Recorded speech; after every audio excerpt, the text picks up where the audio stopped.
Hello friends, welcome to Navi's kitchen. இன்றைக்கி ஒரு ஹெல்த்தியான ஸ்நாக்ஸ் ரெசிபி தான் பார்க்க போகிறோம். அவல் கொழுக்கட்டை எப்படி பண்ணுறதுன்னு பார்க்கலாம்.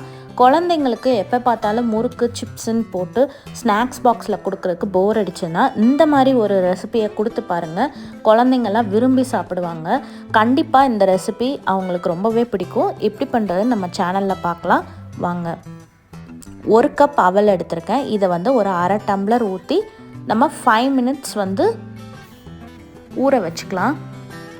5 மினிட்ஸ் கழித்து தண்ணியில் ஊறினதுக்கப்புறமா நல்லா வடிகட்டிட்டு இந்த மாதிரி மிக்சிங் பவுலில் சேர்த்துக்கலாம். இப்போ நசுக்குனிங்கன்னா நல்லா அமுங்கும். அரை கப் அளவு பச்சரிசி மாவு சேர்த்துருக்கேன். 1/4 கப் அளவு பொட்டுக்கடலை திரித்து சேர்த்துருக்கேன். இதை எல்லாத்தையுமே நல்லா இந்த மாதிரி கைட்டு நல்லா அமுக்கி பிசைங்க.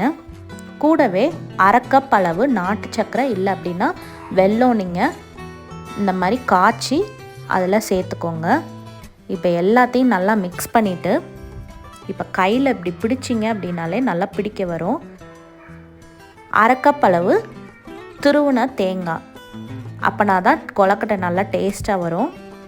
இப்போ எல்லாத்தையும் நல்லா கம்பைண்டாக அப்படி பிடிச்சிங்க அப்படின்னாலே நல்லா பிடிக்க வரும்.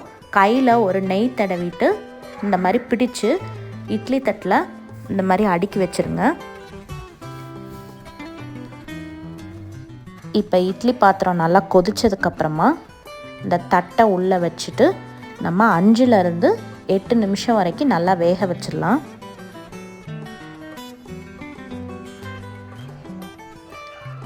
இப்போ நல்லா 7 நிமிஷம் நல்லா வெந்ததுக்கப்புறமா இப்போ பாருங்கள், நம்மளோட கொழுக்கட்டை நல்லாவே வெந்துருச்சு. ரொம்ப சூப்பராக நல்ல ஒரு ஸ்நாக்ஸு, நல்லா ஃபுல்ஃபில்லிங்காக இருக்கும். காலையில் பிரேக்ஃபாஸ்ட்டுக்கு கூட நீங்கள் உங்கள் குழந்தைங்களுக்கு செஞ்சு கொடுக்கலாம், இல்லை ஸ்நாக்ஸ் பாக்ஸில் கூட நீங்கள் கொடுத்து விடலாம். கண்டிப்பாக இந்த ரெசிபி பிள்ளைங்களுக்கெலாம் ரொம்ப பிடிக்கும். நீங்களும் இந்த ரெசிபியை ட்ரை பண்ணி பார்த்துட்டு கண்டிப்பாக எனக்கு மறக்காமல் ஃபீட்பேக் அனுப்புங்க.